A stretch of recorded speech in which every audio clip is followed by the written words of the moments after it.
Buenos días, queridos alumnos y demás personas que también queréis compartir y conocer lo que aquí nos planteamos. Bien, pues nos adentramos en lo que sería como el penúltimo tema de la materia, pero que es el tema central, es decir, el más importante de todo lo que venimos viendo en esta asignatura. Es decir, el tema central de la escatología cristiana es el contenido de la promesa que Dios ha hecho a la humanidad desde Jesucristo y que mantiene viva por el Espíritu y que es la promesa de la vida eterna. Somos llamados a heredar la vida eterna. Y eso en el día de hoy. Los mayores os acordaréis conmigo de aquel dicho, ¿no? 3 jueves hay en el año que brillan más que el sol.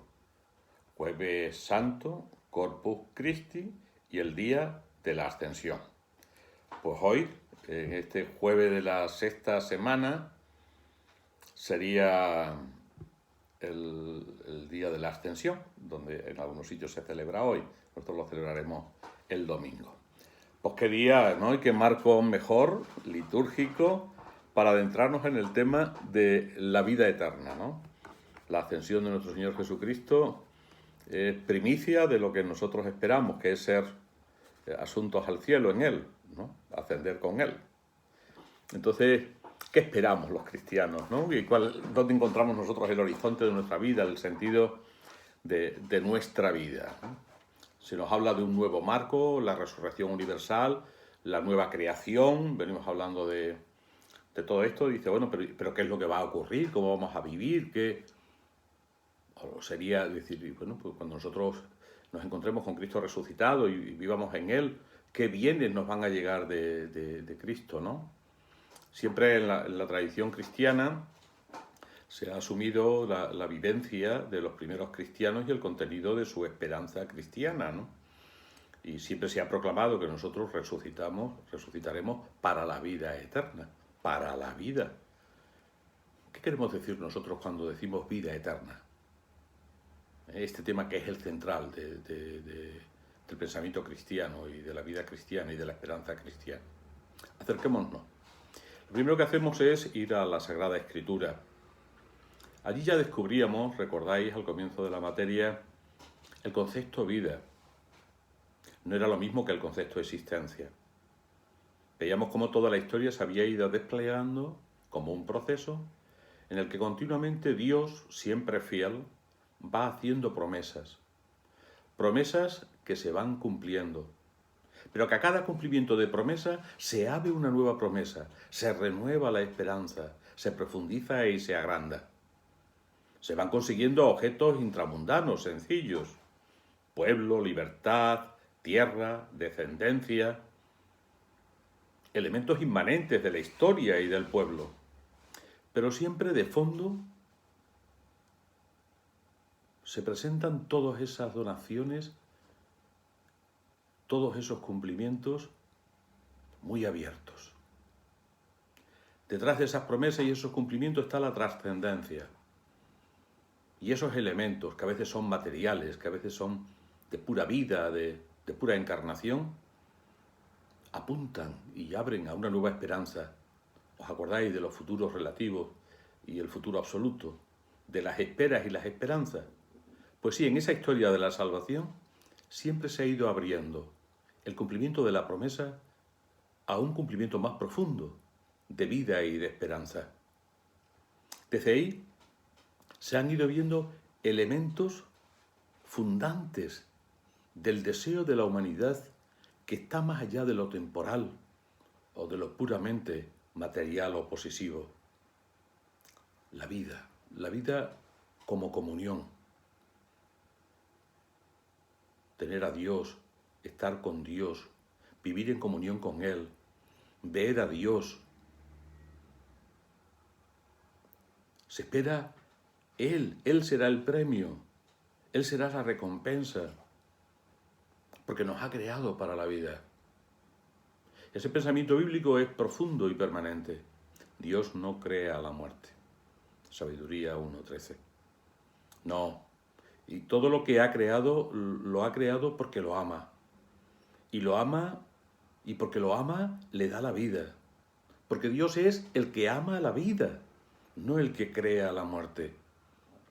Hay una estructura fundamental de la teología de la creación y de la antropología que es irrebatible y que es permanente en la Sagrada Escritura.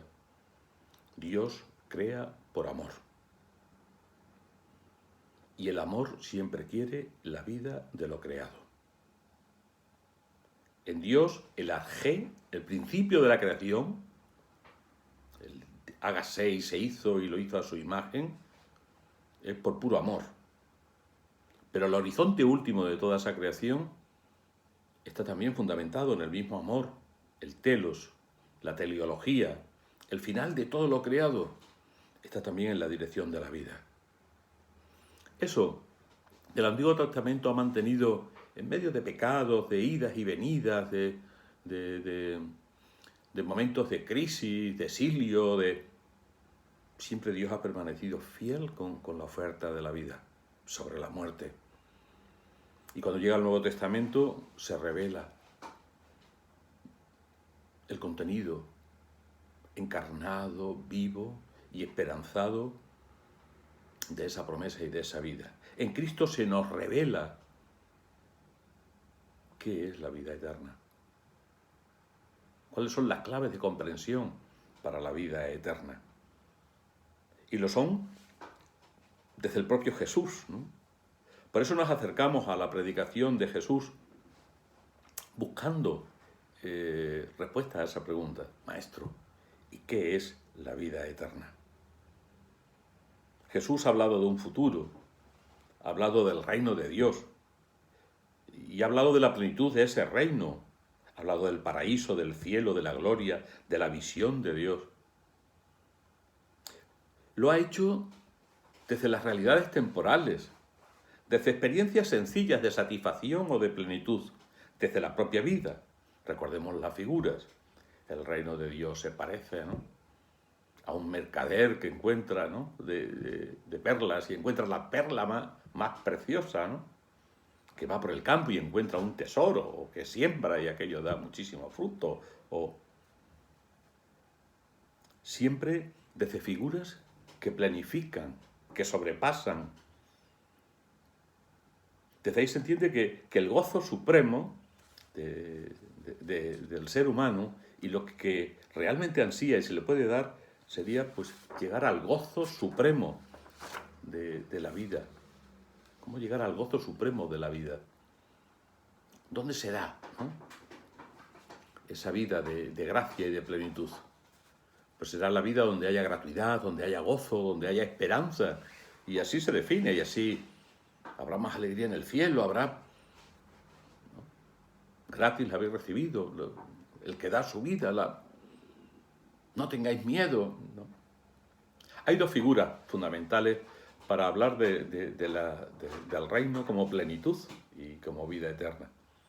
Son las claves del banquete y las claves del convite nupcial, también ligado, ¿no?, banquete y bodas. Aparece constantemente, ¿no?, el banquete, Mateo 22, 1, 25, Lucas 12, 13, continuamente está apareciendo. ¿De qué se habla? Pues se habla, si os dais cuenta, de dos instintos básicos. El banquete es un instinto de conservación propia, ¿no? Lo que decimos ese dicho, ¿no? Primum vivere y deinde filosofare y pensar, ¿no? Primero comer, vivir, porque si no vivimos, todo lo demás, toda filosofía se viene abajo, ¿no?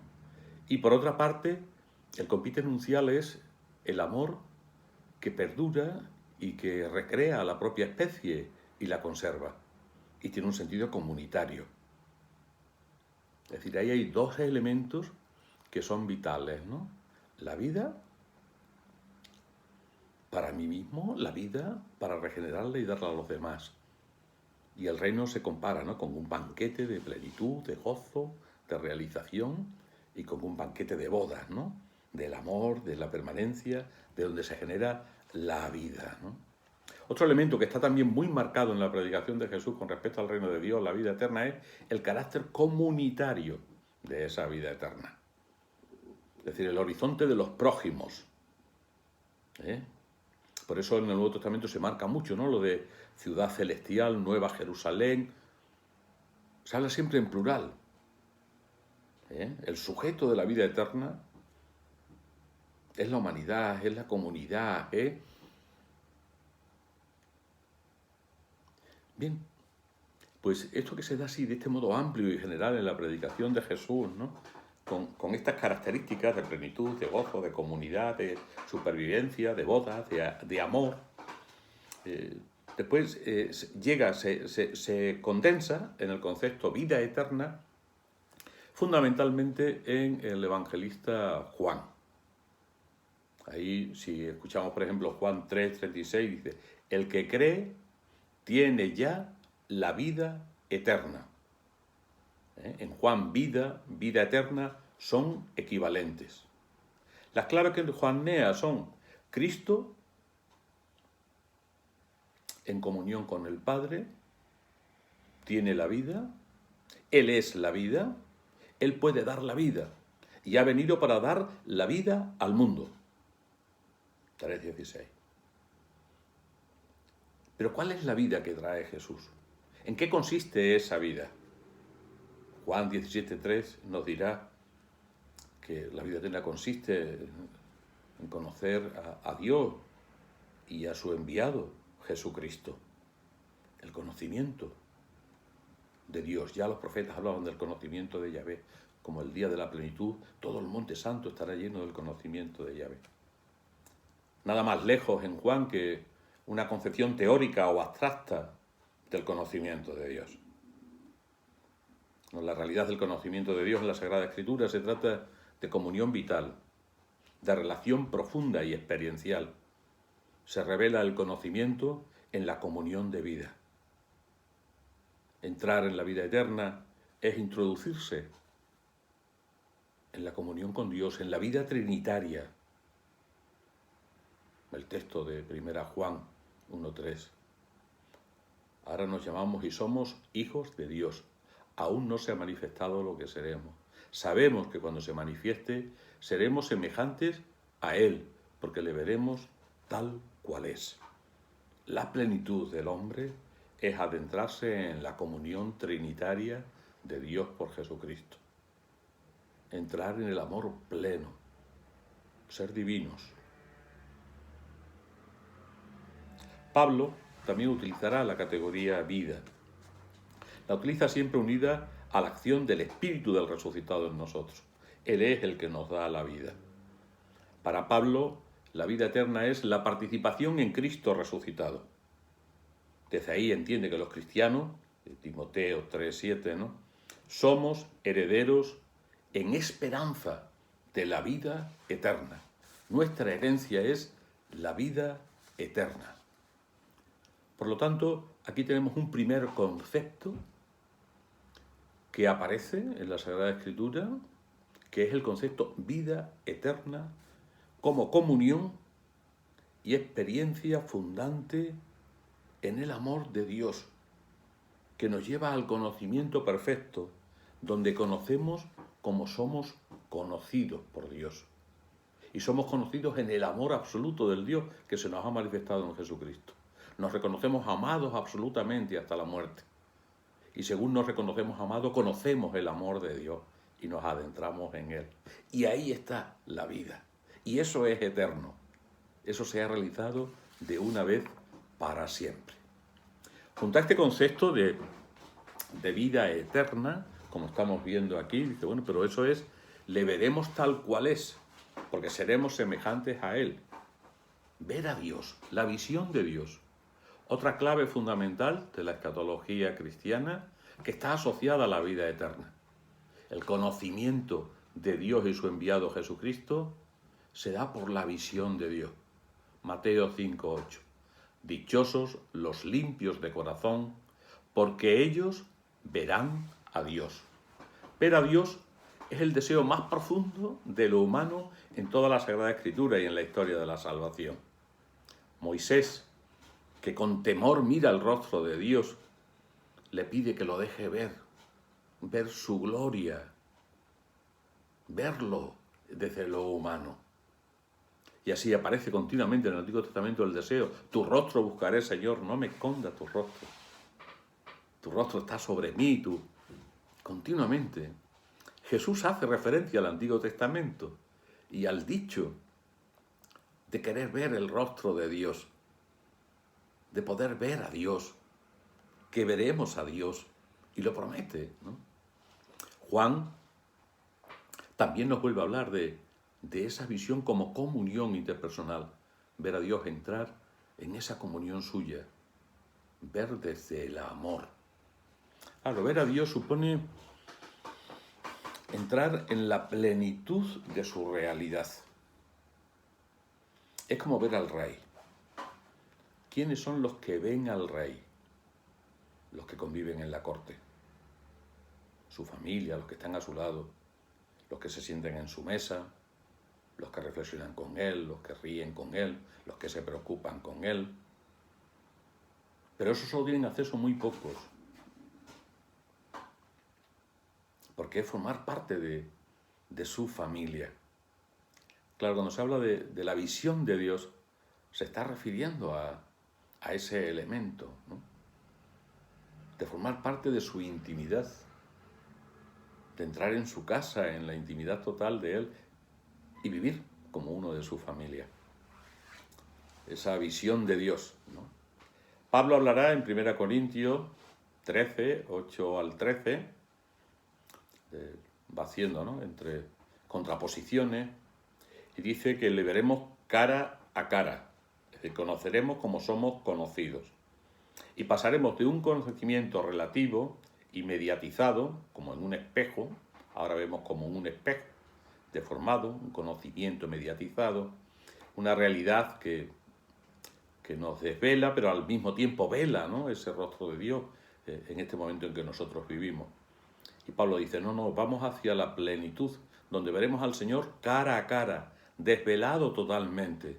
Este Cristo resucitado que nos ha dado ya su Espíritu, nos llevará a la plenitud. Y hablará Él de domiciliarse junto al Señor. 2 Corintios 5, 8. Nos domiciliaremos junto al Señor. Viviremos en su misma casa. Tendremos su mismo domicilio. Seremos de su misma familia. Esa visión cara a cara de 1 Corintios 13, 8 es un ejemplo claro, ¿no?, de la visión como participación en la comunión con Dios. Y el otro gran texto de la visión de Dios es el que decíamos antes, ¿no? Primero, Juan 3, 2, ¿no? Le veremos tal cual es, porque seremos semejantes a Él. 3, 2. Verle tal cual es. ¿A quién veremos? Puede ser a Dios Padre, puede ser a Cristo. Entendemos que el contexto facilitaría más que el pronombre sea de Cristo. Veremos a Cristo tal cual es. Porque seremos semejantes a Él, semejantes a Cristo. Aquí se enlaza lo que es visión, semejanza, y esa semejanza significa participación, divinización. Ahora somos y nos llamamos hijos de Dios, entonces seremos semejantes a Él porque le veremos tal cual es. Entraremos en su divinidad y participaremos de su divinización. La filiación divina se hará plenitud total en Cristo resucitado. Allí llegaremos al conocimiento total de Cristo, a la comunión radical y absoluta con Él. Y desde Él nos adentraremos en la Trinidad. En la humanidad de Jesucristo llegaremos a la visión de Dios por la participación en su ser. De tal manera que entonces la vida eterna que se nos ha presentado como visión de Dios, dice, la visión de Dios viene por la participación ontológica, total, en Cristo resucitado. Y ahí aparece la tercera categoría de vida eterna, ser con Cristo. Vida eterna, ver a Dios, ser con Cristo. Es claro el cristocentrismo en la teología del Nuevo Testamento, en Pablo, ¿no? Participaremos de Dios y lo haremos en Cristo. Seremos con Cristo, seremos en Él, dice Pablo, ¿no? La plenitud de la vida eterna es participación en Cristo.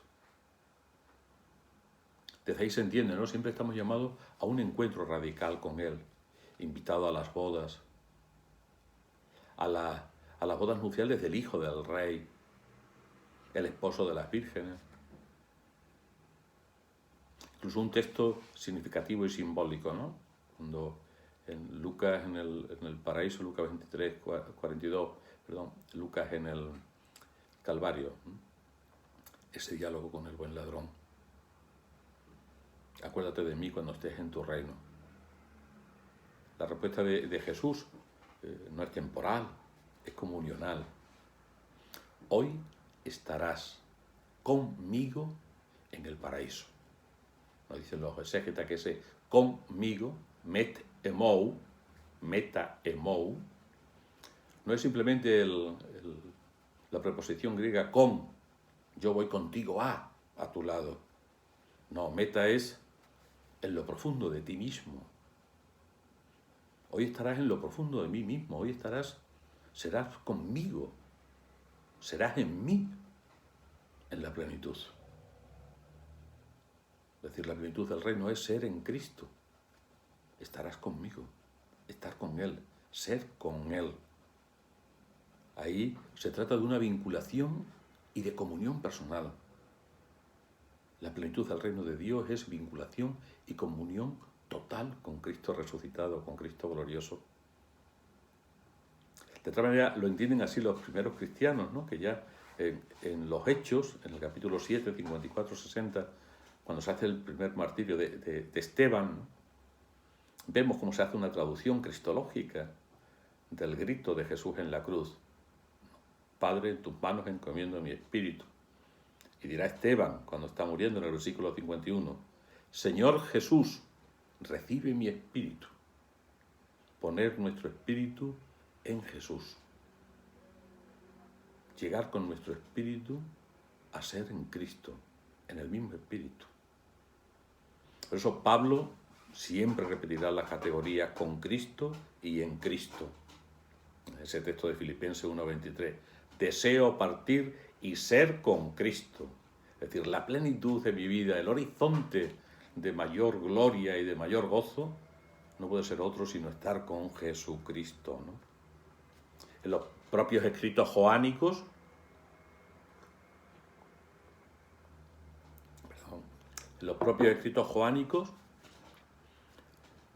Jesús promete, ¿no?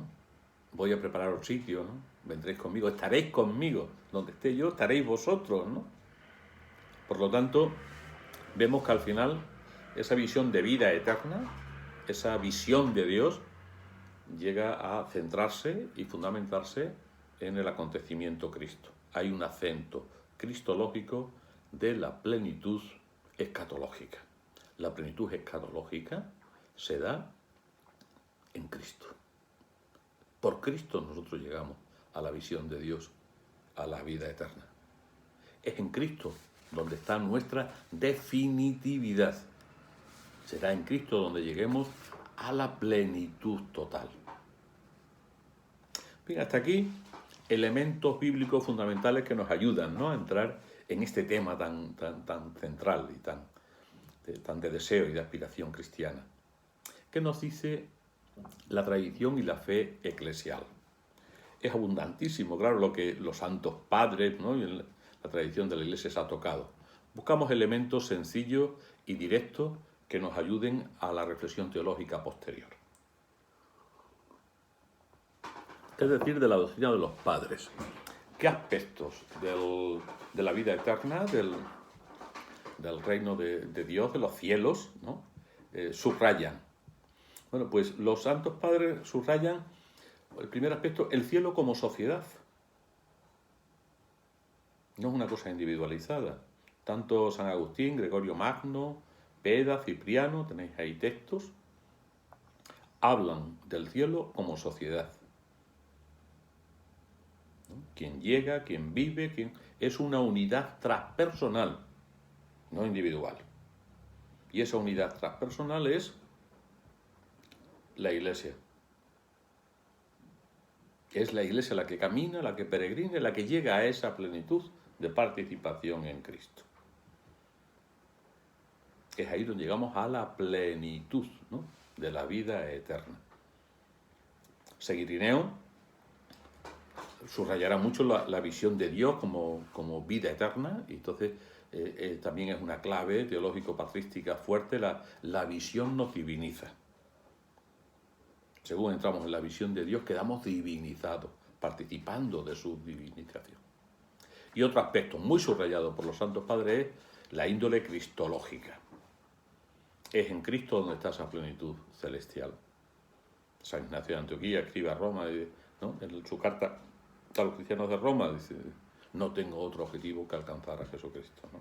Cuando quieren intermediar para que no lo martiricen y tal, dice: por Dios, no entréis en eso, ¿no? Dejar que yo pueda llegar y alcance a Jesucristo, pueda ser pan partido y pueda identificarme con Cristo resucitado, ¿no?, y pueda llegar a Él. No me quitéis el llegar por el martirio a Jesucristo. Por lo tanto, visión comunitaria, visión de participación divina, visión cristológica, 3 elementos bíblicos que la patrística desarrolla. ¿Qué podemos decir de la fe de la Iglesia? Bueno, pues que desde los primeros símbolos, ¿no?, siempre se ha hecho afirmación de que creemos en la resurrección de los muertos y en la vida eterna, los primeros símbolos de la fe, y se entiende por vida eterna por reinar con Cristo. Reinaremos con Cristo, alcanzaremos su gloria, su cielo, ¿no? ¿Dónde nos encontramos el elemento dogmático más significativo y determinante con respecto a la vida eterna? Pues nos lo encontramos en una constitución dogmática, Benedictus Deus, que promulga el Papa Benedicto XII. Entonces, y podemos ver después el tema del purgatorio y lo veremos más en concreto, ¿no?, en qué contexto, cómo aparece y todas esas cosas. Pero bueno, aquí lo que nos interesa es ver qué está definido con respecto a la vida eterna. Y se nos habla de que la vida eterna es la visión de Dios. Entonces lo que se define es el hecho, que es la visión de Dios, el modo de cómo será esa visión, que será intuitiva, facial, cara a cara, sin mediación alguna, ¿no? Intuitiva, facial y sin mediación, directa y absoluta. Veremos a Dios. Las consecuencias: nos dará gozo, felicidad, vida y descanso. Y el otro elemento que se define es: y esa situación será eterna, sin límite alguno. Por lo tanto, el hecho de la visión, el modo de la visión, las consecuencias de la visión, la duración de la visión. Son elementos que estaban cuestionándose, y entonces lo que se quiere es subrayar esos aspectos ante unas posibles interpretaciones que pudieran cuestionar esos elementos, ¿no?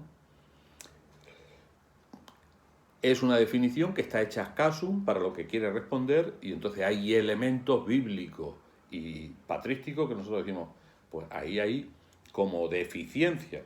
Nos damos cuenta que es una definición muy intelectual, visión, conocimiento de Dios como algo intelectual,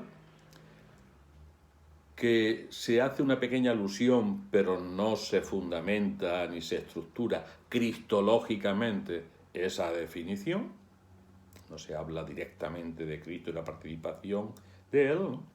Que se hace una visión de Dios y un conocimiento de Dios no relacional, más bien intelectual, de esencia, de conocimiento de esencia, y que no aparece, lo que sí queda muy subrayado en el Nuevo Testamento o en la patrística, la dimensión social de esa realidad y de esa vida eterna. Aparece más como un elemento individual, etc., ¿no?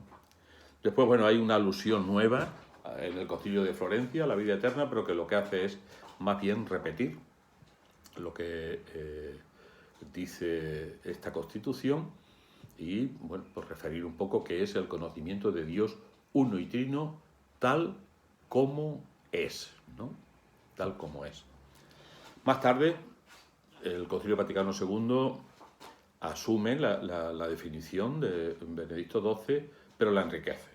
Tanto en el número 48, 49, 50, 51 de la Lumen Gentium, ahí se recuperan los elementos que hemos visto que eran débiles en la definición, ¿no? Se vuelve al lenguaje bíblico, fundamentación cristológica, aspecto relacional y dimensión comunitaria de la vida eterna.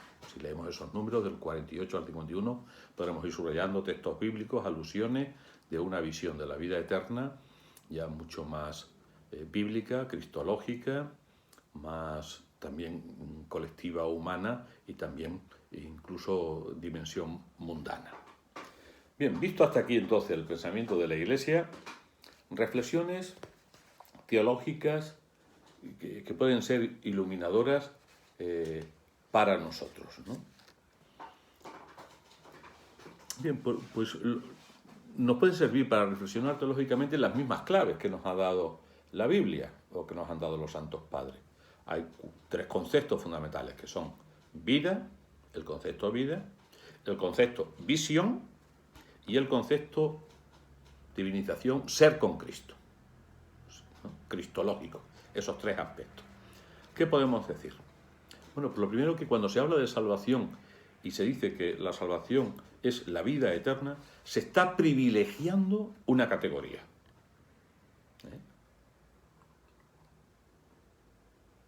Se está privilegiando la categoría vida. Y para los cristianos la categoría vida es central y única. ¿Desde dónde entendemos la comprensión de la palabra vida? Tenemos que ir al horizonte del origen de la vida. ¿De dónde viene y nace la vida? Del amor. De un amor creador, fundante. Pero claro, ese amor que fecunda y que desea. Y ahí empieza la relación entre el amante y el amado. ¿Qué quiere el amante? El amante quiere que su amado viva.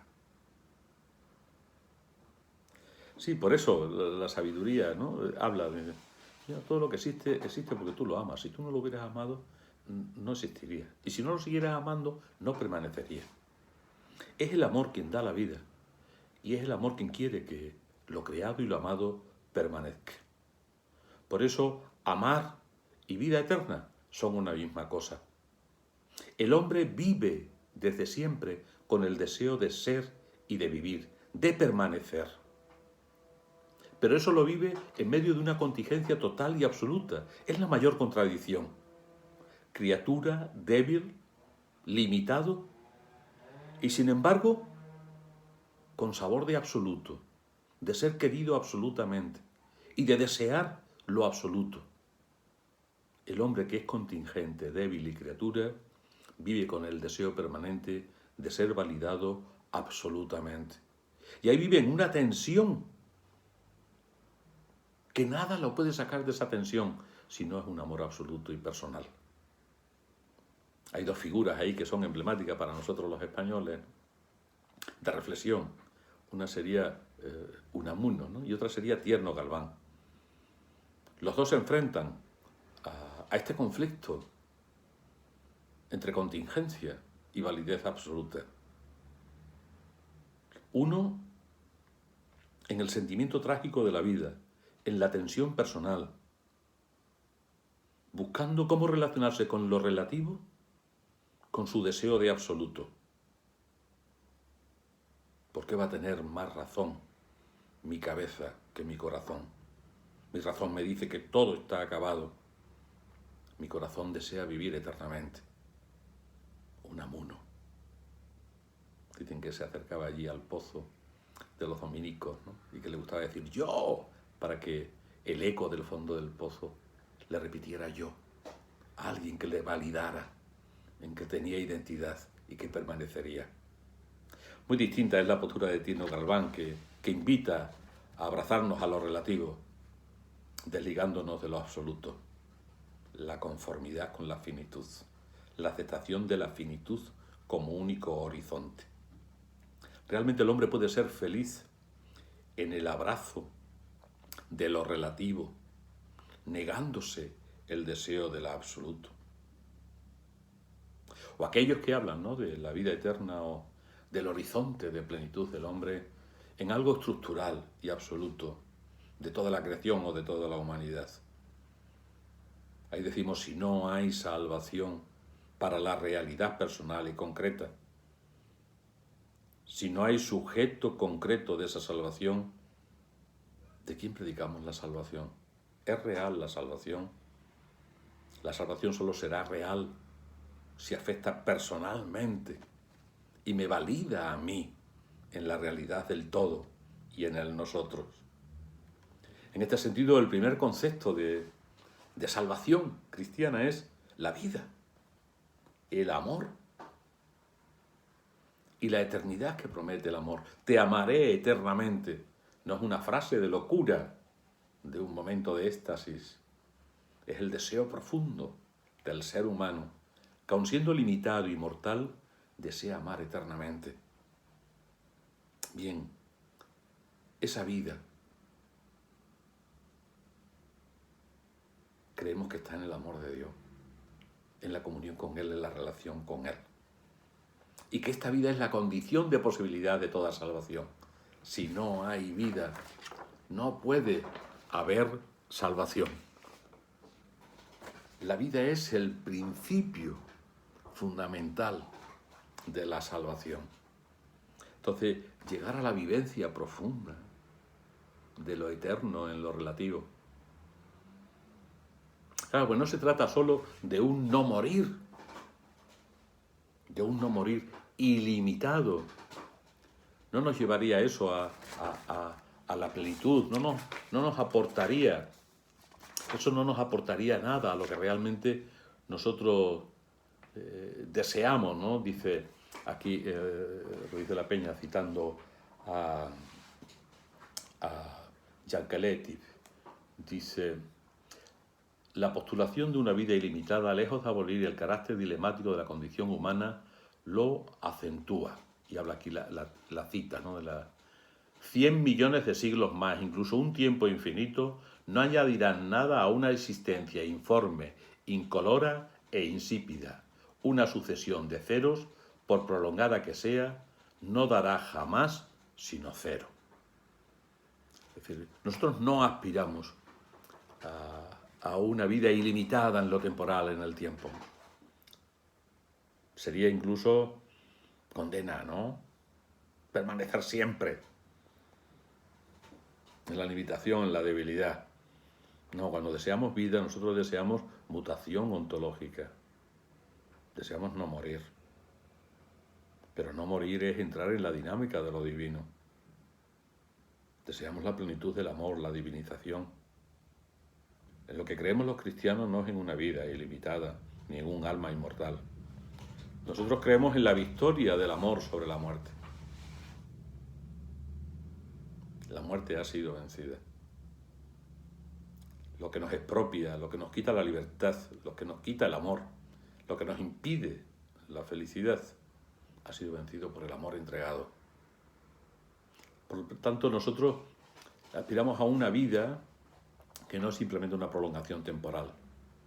Es el deseo de entrar en una comunión radical con Dios en la que nosotros seamos partícipes de esa divinidad. Estamos llamados a ser divinizados. El hombre, sujeto contingente en medio de la creación, imagen de Dios, desea ser como Dios. Y ahí no está el pecado, ahí está el horizonte y ahí está la plenitud. Llegar a una semejanza ontológica con Dios, a una relación comunional e interior. Claro, divinizarse no es quitarle el lugar a Dios y ponernos en el lugar de Dios, es entrar en una relación amorosa de tú a tú con Él. Y ahí se entiende, ¿no? Ese ver a Dios como ser con Cristo, es lo mismo. Nuestra esperanza reviste elemento personal. Nosotros buscamos esa divinización en Cristo glorioso. Él es nuestra Pascua. Nosotros creemos que seremos acabados plenamente en ese Cristo del que ya participamos y que Él ya está dentro de nosotros. No creemos en un cielo descarnado. Creemos en una participación en Dios, en la humanidad de Jesucristo glorioso. Dios que se ha encarnado en Jesucristo no se desencarna nunca. Y en esa encarnación de Jesucristo nosotros podemos encontrarnos con Él, en su humanidad y en su gloria. Y estamos llamados a ser con Cristo, a entrar en su humanidad y desde su humanidad en la gloria del Padre, para vivir en plenitud en el amor del Espíritu Santo, para entrar en ese gozo sin dejar de ser nosotros, pero plenificándonos en Él, cristificándonos. Ese es el horizonte de cada Eucaristía que celebramos, con la comunidad y con todo el mundo.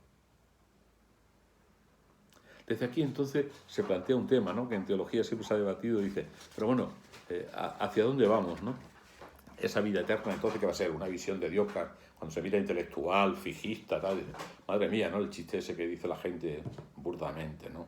Que decían, no, yo prefiero ir al infierno, que están allí todos los artistas y toda la gente que, ¿no?, que le gusta la fiesta, pues, vamos allí a estar fijos, mirando a Dios, ¿no? Como el búho, ¿no? Progreso o inmovilismo. ¿Qué entendemos por vida eterna?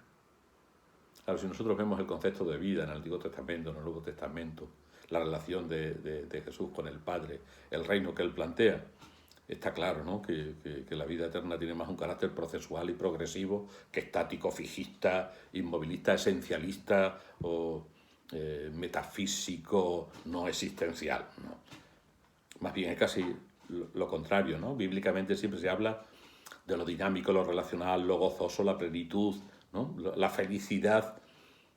¿Cómo entender entonces, no?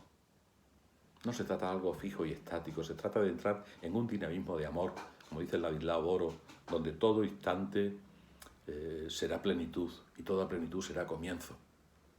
Una dinámica de amor que no tendrá acabamiento y que será de plenitud, ¿no? Y junto a eso, otros dos elementos claves que tenemos que recuperar en la teología y que tienen que ver con la vida eterna. No hay nada más lejano de la vida eterna que la individualización de la vida eterna o de la escatología. No, hay dos claves fundamentales. Una es la socialidad de la vida eterna y otra, lo que podríamos decir, la mundanidad de la vida eterna. Dos claves que hoy son, si estuviéramos centrados los cristianos, tenemos palabras de aliento, ¿no? Ahora hemos trabajado el año pasado, ¿no? Publicamos este libro de la Laudato Si, que es el grito del mundo, el grito del nosotros, pero del nosotros global, de la humanidad y de la naturaleza, ¿no? Y ahora estamos trabajando con tengo por aquí también, el de la querida Amazonía, que lo vamos a presentar pronto, si Dios quiere, lo estamos ya ultimando, ¿no? Que es la visión de la relación con la naturaleza, pero como un horizonte que forma parte de la estructura del hombre, ¿no? Nosotros somos con los otros, no podemos ser sin los demás. Ser con los otros y ser en el mundo son dimensiones constitutivas de la persona. ¿Cómo se integran en el concepto de vida eterna, salvación, la dimensión social y la dimensión mundana? Lo primero es cómo, en el fondo, el hombre siempre desea la solidaridad y el bien común. Están de fondo, ¿eh? Tú le preguntas a una persona, ¿qué deseas para el mundo? Todos coincidimos en lo que deseamos. Lo que pasa es que después nos vamos a la situación del mundo, nos vamos a la historia y ahí nos encontramos que ese deseo está muy velado, está muy pervertido. Nosotros, la fe nos anuncia la solidaridad universal en Cristo, pero la situación actual es destrucción de la naturaleza grita, aquí tenemos el virus, aquí tenemos, pero el problema del agua, el problema de, ¿no? Dice, ¿qué le pasa al mundo? Dice la Laudato Si en el primer capítulo, podría ser la respuesta, ¿no? Todos deseamos una naturaleza de salud, de armonía, tal, pero todos esquilmamos la naturaleza con una destrucción, ¿no?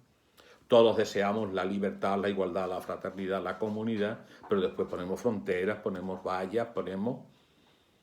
Entonces, por una parte está el deseo profundo de la humanidad, en su carácter de nosotros, de socialidad, en su carácter de cuidado de la naturaleza, de relación hermana con la naturaleza. Pero por otra parte está la realidad.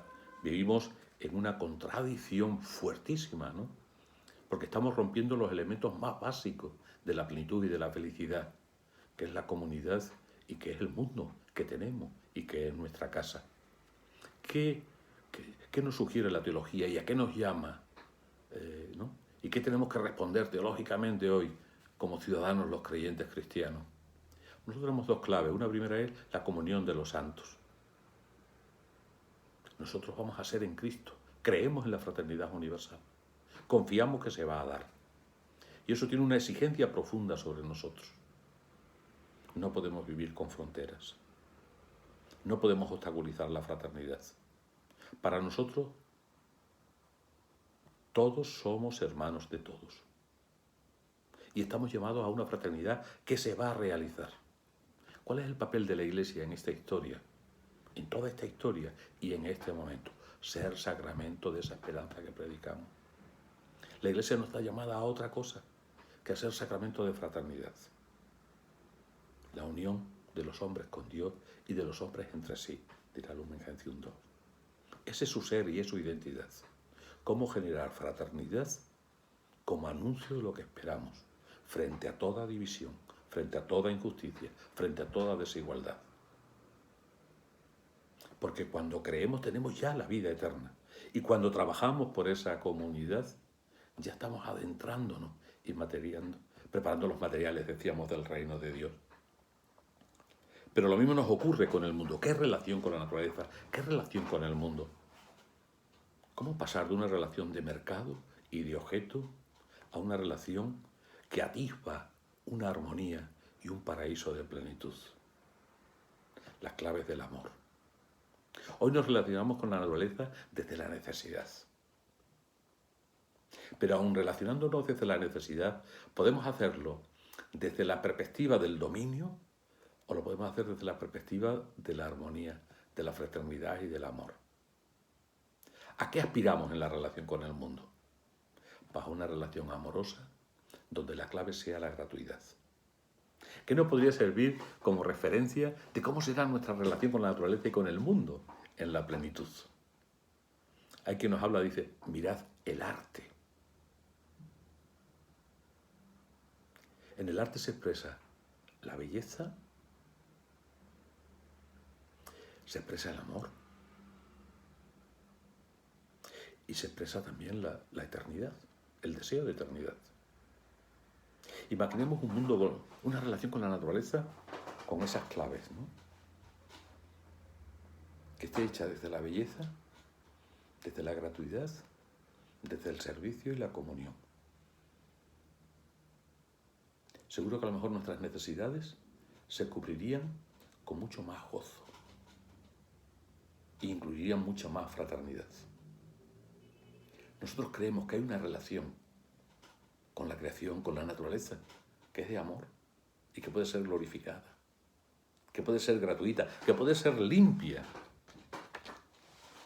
Bien, pues esa condición de socialidad, de fraternidad universal y de mundanidad, de realidad amada y fraterna con la naturaleza, eso es lo que sería una verdadera ecología integral. Salvación y ecología integral se interrelacionan y se complementan. Vamos hacia una ecología integral, pero la clave de esa ecología integral está en la plenitud del amor. Fuimos creados por amor y para el amor. Y viviremos. Hasta aquí el tema de la vida eterna. Falta el tema, el cielo. Proyección de un deseo o realidad deseada.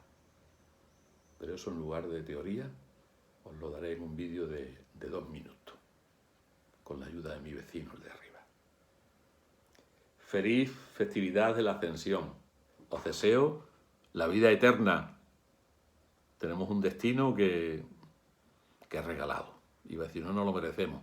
Si Dios nos lo quiere dar y quiere que lo merezcamos porque Él nos hace merecedores en Jesucristo, pues lo recibimos y se lo agradecemos.